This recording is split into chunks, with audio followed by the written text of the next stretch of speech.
Vernomatic Productions. Are you ready? Live from the Metal Mayhem Studios in Rochester, New York. We are gold. We are gold. And heard around the world by metalheads just like you. This is Metal Mayhem ROC. Heavy metal music. Your weekly dose of metal music, interviews, album reviews, news, and more. Want to be part of the show? Send us a message through our website, metalmayhemroc.com, or hit us up on Facebook and Twitter. Search Metal Mayhem ROC. It's getting nice and heavy. And now, welcome tonight's host, John the Vernomatic Verno. Good evening, everybody. As always, brand new content drops on Thursday nights, but this week it's a beginning of the week special edition. I have in studio Metal Mayhem ROC correspondent Southern Cal. I have on Zoom Ian O'Rourke, and I have on the cell phone Metal Mark James. We're gathering tonight because we just got done celebrating one hell of a week here at Metal Mayhem ROC. We had our concert that we promoted with Raven. Southern Cal flew up from the beaches of Melbourne to catch an Iron Maiden show. And Mark James and Ian O'Rourke got their asses to Rochester. And we had a big old family reunion. And we're here tonight to share all our memories and our reflections of one hell of a week. So we're excited. We wanted to get it out to you real soon. So without wasting any more time, let me welcome my correspondent, good friend, and from the beach of Melbourne, Southern Cal. How are you, Cal? Oh, I'm doing good, Vern. So nice to be in town, the school weather. We had some great gigs this week. It's been a World Derby. It's just been crazy. Ian O'Rourke, how you doing, man? How's Central New York for you, bud?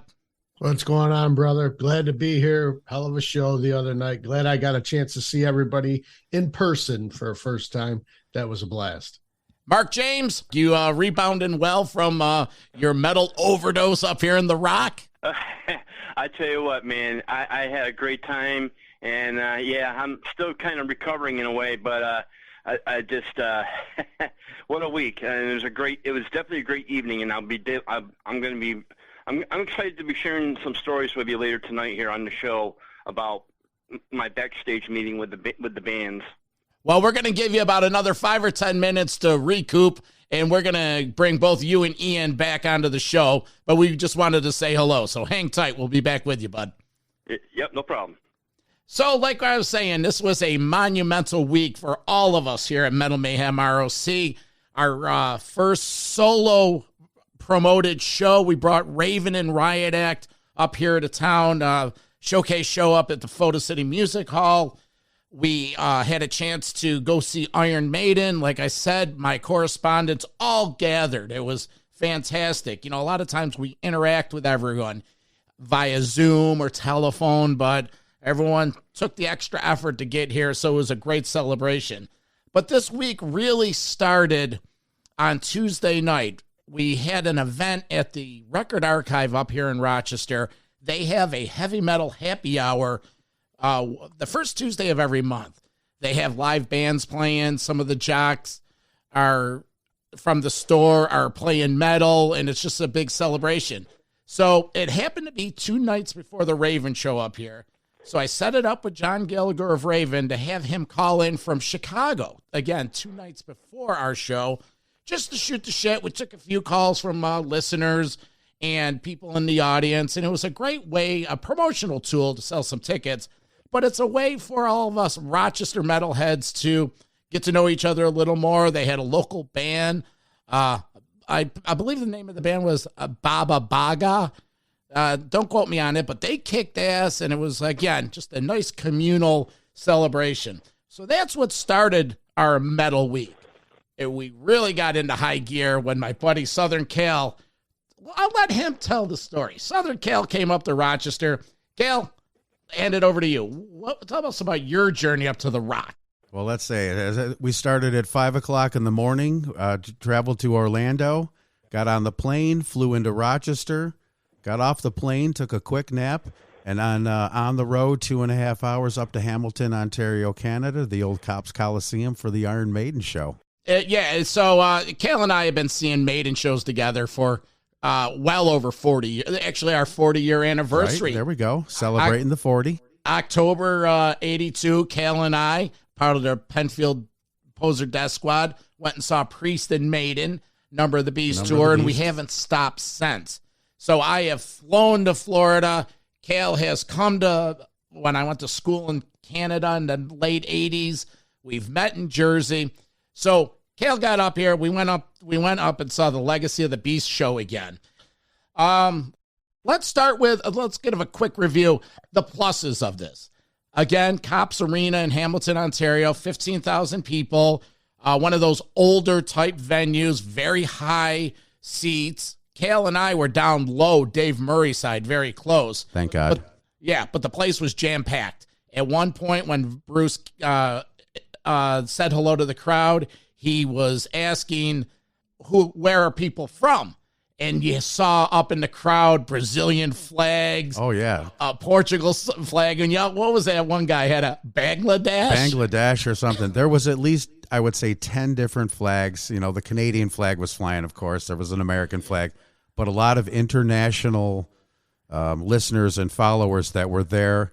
There was a little little anarchy going on in the Brazilian section for a minute there. Some stage diving or whatever was going on there. There was stage diving. There was a pit. There was a pit. That's for sure. In the Brazil zone. Yeah, yes. Again, Maiden never short on theatrics. The stage was great. The lights. There's no more pro outfit out there touring than Iron Maiden. Oh, they definitely deliver a stage show for sure. There's nothing spared. Definitely pyrotechnics, props, everything.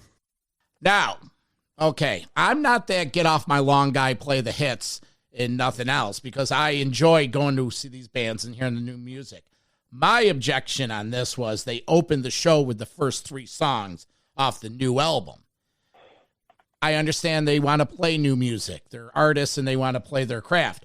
I don't need to hear the first 22 minutes of the set being new music. I would like to see them come out with a punch, maybe 1-2 punch of some killer shit, and then just say, hey, we're going to play a couple new songs, check this out, and then spread it out throughout the show. But that's not what we got. John, what's your interpretation? I know you feel a lot of that like me. But interestingly enough, the last time we saw them, they opened up with Aces High. This year, when we saw them Wednesday, they closed with Aces High. I feel the same. The 22-minute, it all kind of blended into one song. You felt almost like, is this a new song? Are they still playing the same song? All off the new album, Sungetsu. I always love Maiden. This isn't my favorite Maiden album. I'd like to see him go back to maybe playing some shorter songs, especially on when you're doing a show. Maybe replace 2 10-minute songs with 4 5-minute songs. And come out with a burner to start the show. It was very long and drawn out, let's say. And so by the end of those 3 songs, it was almost like not that I was asleep, but they put me into a trance, let's say, and then they finally kicked it into gear with Revelation. So now let me ask you, and be honest with me, how familiar are you with those first 3 songs? I have listened to Sungetsu, I think, twice. Could I tell you the name of the songs? No. I've listened to the album, like I said. I want to see him go back to playing some shorter songs, some more burners, these epic tales. I think it's run its course maybe with Maiden, especially over the last maybe 4 albums. Although I do like the song Passchendaele. That's a great tune. Dance of Death. Dance of Death. So, I would like to see him maybe cut back on the epics and just give us these burners, in our face Iron Maiden burners. Get rid of the props. Shorten the breaks. Keep one set. We don't need all that sometimes, but that's part of the Maiden show now. Very theatric for sure. One of the things I thought was a plus on this, they dusted off Blood Brothers from A Brave New World. I enjoy that. Like when they do songs like The Klansman, I don't really need to hear that anymore. And like what John was talking about, instead of spending 9 minutes on The Klansman, why don't you throw in 22 Acacia Avenue and then maybe Flash of the Blade or something. Or I'm like, I've been a Maiden fan since I first heard Killers. The Number of the Beast wasn't out yet. Please play one song besides Iron Maiden, you know, off of one of those albums. Give me one song off of either one of those albums that, you know, the fans like us still like to see, us old school guys. You know, we're still going to buy the new stuff because we're Maiden fans, but give us something older, you know, and just change it up a little bit, you know. Before we wrap this up, what I have to say about Maiden is they are such a global act, and it's a generational act. You know, not everyone has seen them as much as we have. There's young people that are discovering Maiden that want to hear that want to hear Fear of the Dark. And it's a good live song, but I've just seen it enough, you know. It's like Maiden's Stairway to Heaven. Well, quit seeing them twice a year every year, okay? You fly all over the goddamn globe. So international. So besides seeing Maiden, it was a treat having Southern Cal up here. That started our week. But that was just the beginning. Let's get our two cats, Ian and Mark, up on here, because the meat and the potatoes of the week was the Raven show up here in Rochester. Ian, welcome to the show again. How you doing, my friend? What's going on, my brother? Glad to be here with you in Southern Cal. The international man of mystery, apparently. Bond, James Bond. That's it. We're up here in Rochester. Ian lives about 2 hours east of us, and he decided he was going to come up and hang out with us. What'd you think of what your interpretation of Rochester, hanging out with all of us, Raven, the whole scene? Give us your interpretation. So, first off, getting to hang with you, getting to hang with Metal Mark all day, meeting everybody that's in the MMROC clan. I mean, it was just a blast, man. A lot of good people, you know, people that knew who we were by name coming up to us and saying hi, just, you know, to say hi because they've heard us either on one of the podcasts or mentioned in the chat room on the radio show, whatever the case may be. But first thing I got to say is what a show and what a great presentation of the whole spectrum of metal in one way, shape, or form. You know, I mean, you had Displacer with their power metal sound. You had Wicked getting in there, and they had a little bit more of a hard rock, pop metal kind of sound, but still freaking heavy and tight. Then you get Riot Act, Rick Ventura and the boys. I mean, near and dear to all of our hearts, you know, the band Riot. And then top it all off with the Brothers and Raven. I mean, it was just covered all the bases, covered everything. You know, the only thing that would have been missing was, you know, maybe having Bathory come over and do some early death metal, you know, and that would have topped it off. But it was really just fantastic, you know, and I want to say John Gallagher and his brother, true gentlemen. Yeah. Just real genuine guys when you're meeting with them, talking with them. As soon as you get introduced to him, he didn't forget my name every time he saw me. Mm-hmm. I'd walk by him, he'd say, Ian, you know, he'd gesture me every time. Handshakes and, you know, glad to see you, you know, hope to see you again kind of thing after the show and stuff. So they seem real legit. The other topper for me too was I presented Rick Ventura. You know, I had given people that don't know, I didn't get a chance to go see Raven in New Jersey with Verno and Metal Walt back in the was it springtime? Last fall. Last fall. I'm sorry. That's right. But I did present a Motorlord CD to Vern to give to John Gallagher and the boys, you know, just a way to, you know, say hey and whatnot. So I presented Rick Ventura with the last CD that I had available in my possession. And that was really cool, you know, shaking hands, talking with him and stuff. Ian, John wants to ask you something. John? Ian, this just in. I just got a text from Quathorn's management. We are going to try to set up an interview with him and maybe get Bathory into town here. Nice. Wouldn't that be something? That would be sick. Rage. All right, Ian, we'll chat.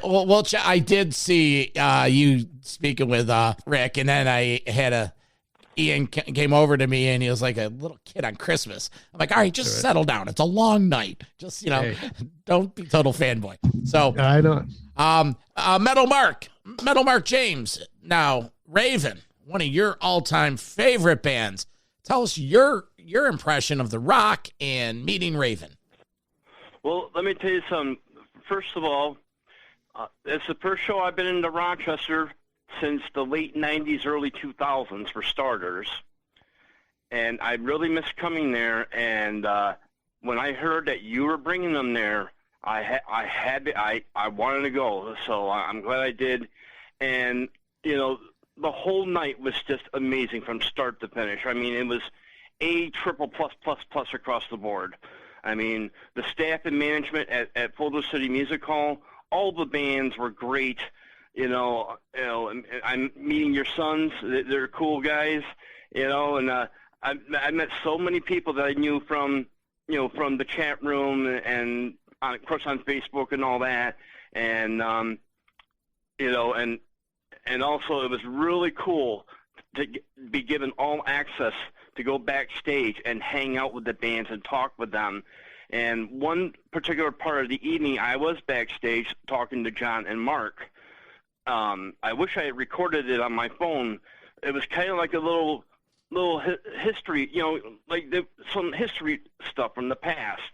Like when I brought up the fact that they formed in 1974, Mark looked at me, you know, he had an astonished look on his face. He's like, "Yeah, that's right. We were high school kids when we were starting out." You know? Yeah, sometimes I forget that shit, but, you know. Yeah, well that's your forte, Mark. You're always quick with the antidotes and the fact-checking, so. So, you know, we're backstage talking, you know, and one thing is, you know, I waited for them to let them take care of their business. Mark was finishing dinner. John was getting his bass ready, you know, so I waited patiently, you know, but I talked to Mark, you know, while he was eating. But, you know, I waited till they were done with eating and working on his guitar. And then they signed all my CD booklets, which was great. And Mike, we can't forget Mike Heller, the drummer. He's an amazing drummer. Mike has been in a lot of bands. In fact, he's also in a death metal band from New York City called Malignancy. And they played Rochester before. And they played Buffalo before. And he's an incredible drummer. He really is. So I'm glad John and Mark got him, because he's just an amazing drummer. I got to talk with him. He signed my booklets as well. He goes, when he said, "You sure you want me to sign the booklets on the albums that I was not on?" I said, "Dude, you're part of the Brotherhood. Sign them." What am I going to do? Call Wacko Hunter up and have him come up and sign it himself? That's not going to happen. You're right. Mike Heller is a great dude, and he's a you're correct on that part, too. He's a fantastic drummer. Mark, let me ask you. Now, they were celebrating the 40th year of Wiped Out. What part of the set did you appreciate and enjoy the most of the music they played? Oh, boy, that's a tough question. Well, first of all, the Wiped Out portion of the set was phenomenal. I mean, they nailed every song from the album from start to finish. You know, they even improvised and did some longer jams on some of their songs. You know, and then they included some bonus goodies for the fans as well.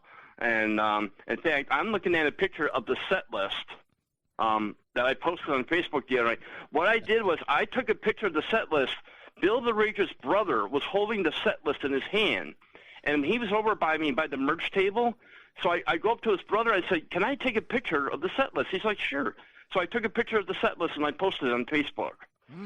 So, and but yes, to answer your question, yeah, the Wiped Out set was great.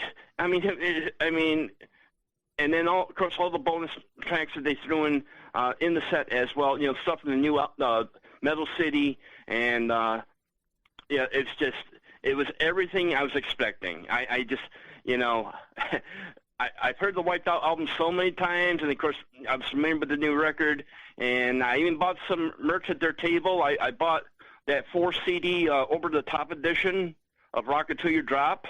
I bought that one, and I bought the Party Killer CD, which is a CD full of cover songs, and that was an import release that I didn't have before. So, and of course I bought a Raven cap, and plus the infamous shirt I bought from you, John, and which I appreciate very much. the Metal Mayhem ROC Raven shirt that you guys were selling. Yeah. So well, thank you. Sounds like you incredible. Sounds like you emptied the piggy bank there, bro. You went above and beyond. I went to the ATM. And took out some cash, and I spent like a lunatic. All right, that's great. Hey, Ian. Now it's been noted several occasions on the History of Metal series that we both navigate your love and fondness and inspiration for the band Riot. Now, Riot Act is indirectly an offshoot of that project. It's Rick Ventura and his new band. What did you think of Riot's set? Would you pull out of it? And any lasting memories that you could share with us? The only song that would have been fun to see them pull off or as an add-in with that set list would have been like Outlaw. I would have liked to have heard that. But everything that they did, they hit heavy. You know, they started out with Rock City. Mm-hmm. You know, they hit, jumped into Swords of Tequila and, hit Altar of the King and, all these great tunes. And it was just, I was talking with Bill the Rager after they got done. And I said, as great as, and listen, we know this because we were there for sound checking and everything else that was done. Listening to Mark Gallagher's guitar sound, I was like, yeah, it's good. It's heavy. He's got to fill a lot of space against the bass being, the 3-piece and stuff like that. But the guitar sound that Rick Ventura was getting and the way that he was playing was just, the only thing that would have been better if Mark Bialy was still alive and he was there on stage with them, but it was really, they sounded great. And if you closed your eyes, you would have swore that Guy Speranza was singing. That's how good the singer was. He was nailing those freaking notes, man. John, at the end of the night, we were talking with John Gallagher, saying our goodbyes and everything. What did he share with you?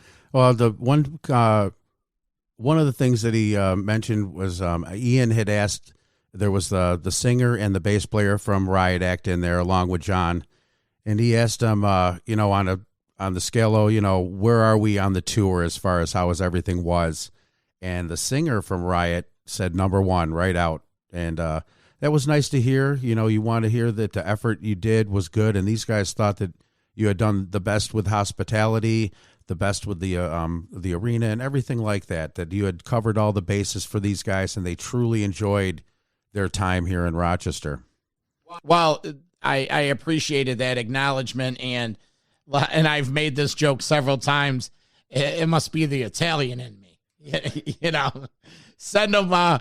We did full catering, and then while Raven was jamming, there's Ian and I in the back dressing room of the green room, packaging up all the food into goes, labeling it, cleaning the room, so that when they came off stage, it was like their green room was clean, their food was to go, because, folks, these guys, they travel. It's a DIY operation. They're setting up their own amps. They have 4 guys, 3 guys in the band, and Joey, the tour manager, doubles or triples. Triples is the driver and the merch guy. And there he was. We had a merch table set up that my son Danny was operating. The Wicked and the Placer crew was there. It was all in close quarters. So it was that type. This was a 500 cap room, but it's an old kind of, I say, elegant surroundings. They had carpets and chandeliers and a couple of the disco ball. Yeah. So, needless to say, it was a fantastic night all the way around. I feel very proud to represent Rochester in this light, Photo City in this light, and most importantly, for the metal community of the rock to come out and support. Ian, you want to contribute something? I just wanted to make sure that I acknowledged and threw out a big thank you to the Vernomatic for right before Raven hit the stage, playing Motorlord for the crowd, so that way they could all partake in a little bit of Central New York heavy metal as well. So that was very much appreciated, and kudos to you, brother. We love you. Yeah, I love you too, my friend. Mark, before we get going, anything last parting shots you want to contribute? Well, Again, I just want to thank you again, John, for inviting me and Ian to which I probably think will be a concert that will be etched in my memory for a very long time. Like I said, everything was top notch from start to finish, and also special thank you for two things. Number one, that picture of me outside the infamous recording studio. And number two, making sure that I got home back on the train when Uber screwed up on me. Oh, my friend, that's, again, the Italian in me. We can't be leaving you waiting for a train at 5 in the morning with a closed train station. And also, and thank you to Ian for staying up with me at his hotel room, and we talked about music for about 2.5 hours until you showed up. So that was great. Well, Mark, you're welcome, and let's not wait longer to get together. You're part of the Absolutely. You're part of the Metal Mayhem ROC family, and we're proud to have you there. So absolutely, I definitely will be back without any questions. All right, Mark, have a great night, buddy. Thanks, you too. Okay. All right, Ian, listen, breaking news, Metal Mayhem ROC correspondent Metal Walt from New Jersey called me this afternoon as we tape this. It's 7:30 on Saturday night. He's on his way from New Jersey to Albany for the Judas Priest concert. He's going to be calling in later tonight with a review, and I will have that at the end of this episode. But he just sent both Ian and I a picture of Metal Walt with Eddie Jackson backstage at the show. Now, Metal Walt gets creative with his credential assembly when he goes to these shows. And there he is. And what's the latest? Oh, not just that, brother. There he is hanging out with the Metal God, too. Where's the Metal God? Holy fuck. Look at that. Right next to him. Metal Walt with the Metal God. Goddamn celebrity. He goes, Ian asked him, hey, is that a fake pass? He goes, yes, sir. Walked right into Rob's dressing room. So I will be tweeting these pictures so you can walk along with it. Ian, we're going to let you go, but thank you for taking the time and the effort to get up to the Rock and to hang out with us, my man. Thank you again, brother. And Southern Cal, nice to put a face to the name, even though I've seen your picture a million times. But glad I got a chance to meet you in person, and hopefully we'll be able to see each other again sometime. Yeah, I feel the same, Marshall. It was great to meet you, too. I'll talk soon, bud. Take care. Bye. Later. Okay, Cal. Well, that's about it. Any parting shots? Well, I just want to mention real quick. I mean, there was a lot of great things about the show. Both Wicked and Displacer were great. I was very, very impressed with Riot Act. The Altar of the King just blew me away. And like Ian said, that could have been Guy Speranza up there singing if you closed your eyes. That dude was nailing it. Yeah. Sounded great. The Raven show was great. I liked the special part for me, I guess, was when they did 2021 when Galler John got his 8-string bass out. I play the bass. So that's that song to me. I mean, that's the Wiped Out stuff. It was great. Yeah. Great show. It was nice to meet the band. It was great to hear that how happy they were with everything, from the drummer from Raven, Mike Heller. I asked him, I said, I heard you were vegetarian and, the salad, and how was the salad? And he so appreciated the fact that you went to the effort not only to get it, but to send him options of restaurants and stuff like that. And when you hear things like that and the band is happy with everything, it just makes it everything more worthwhile. T. Landers, our friend Todd Landers, brother of Billy the Rager. I haven't seen him in probably 35 years. It was great to see him at the show. The kid had a 3-mile smile on his face the entire time. He was wrecking his neck, met the band, talked to the band, got autographs. For me, that was a kind of a highlight of the show to see T out there. It was great. So thanks again, Verno, for everything. It was an awesome time. And, couldn't have wanted to spend it any other way than I did while I was here in town. Well, you're welcome, Cal, and thank you for making the effort to get up here. Oh, so no problem at all.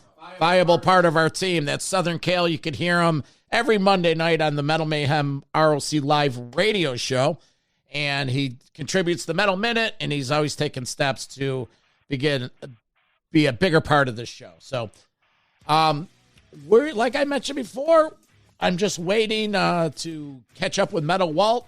He's going to have a review of tonight's second date of the fall Firepower Judas Priest tour with Queensryche, and they're specializing with some of that Screaming for Vengeance material. So we'll be catching up with you in just a minute, right after this. Attention metalheads.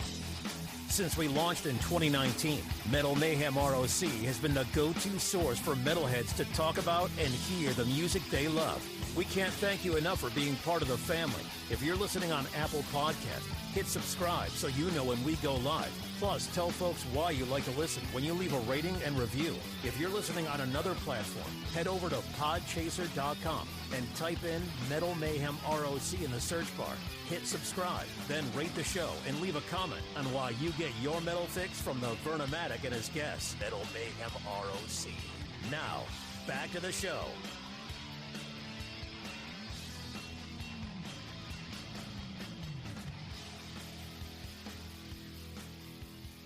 Okay, so our Metal Week continues as one of our own, Metal Walt from our team. Just tonight, I have him in the car. He just left the Judas Priest QUEENSRYCHE show in Albany, New York.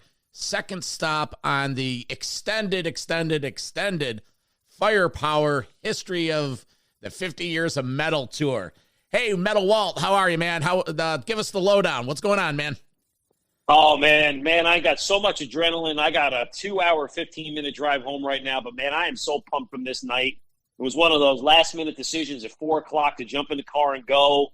The evening was clear. I did it. So, man, show was great in and of itself, but I will tell you this.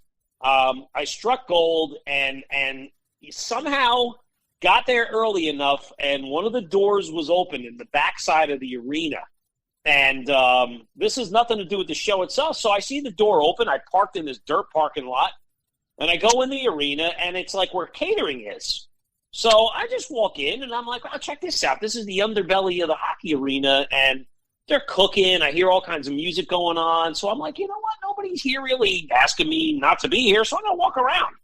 So I walked around. I actually did a couple laps underneath, and there's all the rafters, like you're seeing all the equipment and the stage gear, tons of guys in and out with passes.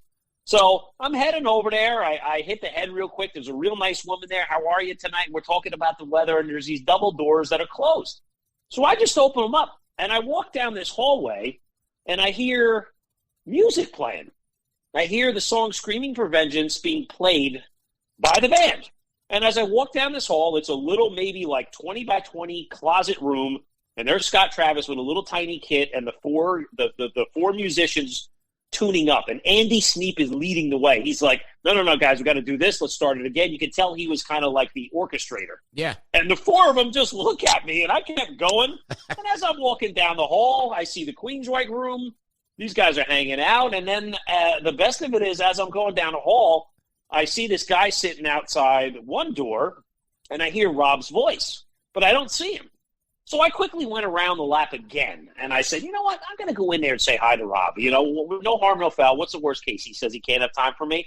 So there I am. I walk in. I see Rob. I said, hey, Rob, I said, can I quick photo with you? Yeah, come on in, mate. Came in. He gave me the fist pump. There was no handshakes or anything.